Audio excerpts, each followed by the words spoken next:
Bonjour tout le monde, aujourd'hui on va présenter l'appareil génital chez l'homme et chez la femme sur maquette. Donc, on commence par l'appareil génital masculin. Donc l'appareil génital masculin c'est l'appareil de génération.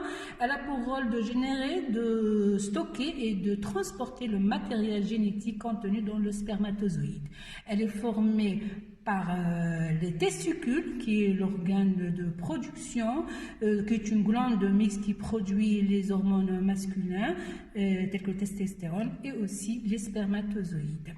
Elle est formée aussi par une voie spermatique qui transporte le matériel génétique, qui sont de deux types, des voies spermatiques intra-testiculaires à l'intérieur du testicule et une voie spermatique extra-testiculaire représentée par l'épididyme, le canal déférent et le canal éjaculateur. L'organe de copulation qui est représenté par la verge, et aussi nous avons des glandes annexes telles que la prostate et les glandes de Cooper bulbo-urétrales. On commence par les testicules. Les testicules sont deux glandes mixtes situées en extra-abdominal dans une poche cutanée qu'on appelle bourse.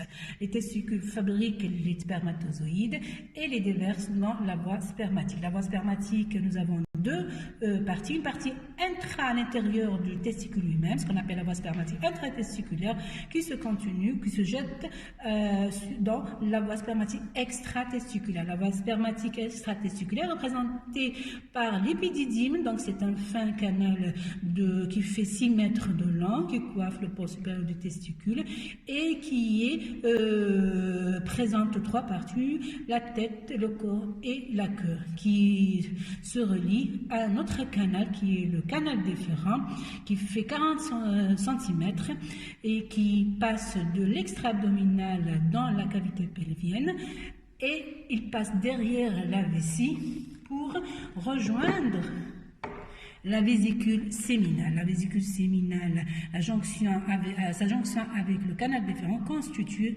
le canal éjaculateur. Ce dernier traverse la vessie pour s'aboucher dans l'urètre prostatique.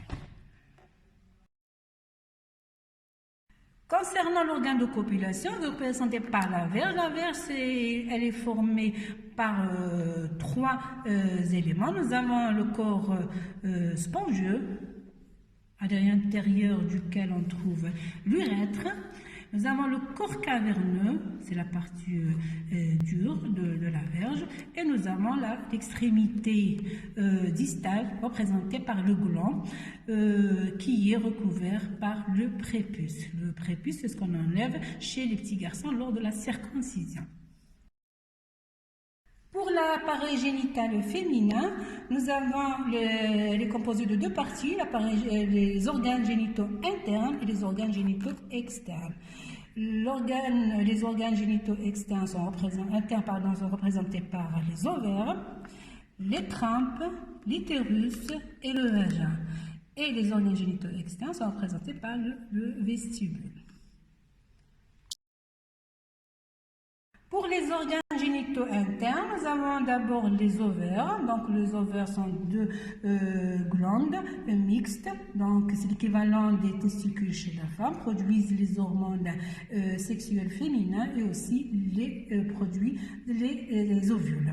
Les trompes utérines relient les ovaires à l'organe de gestation qui est l'utérus. L'utérus, c'est l'organe de gestation chez la femme. Il permet la validation de l'œuf fécondé. À son niveau se fait l'origine des menstruations, et aussi il permet par ses contractions l'expulsion du fœtus. L'utérus, il est formé d'un corps, d'un isthme et d'un cône, donc qui se poursuit par l'organe de copulation qui est représenté par le vagin. Le vagin, c'est un organe extensible et qui permet la copulation chez la femme et aussi le passage du fœtus lors de l'accouchement. Pour les organes génitaux externes, comme on a dit, ils sont représentés par le vestibule.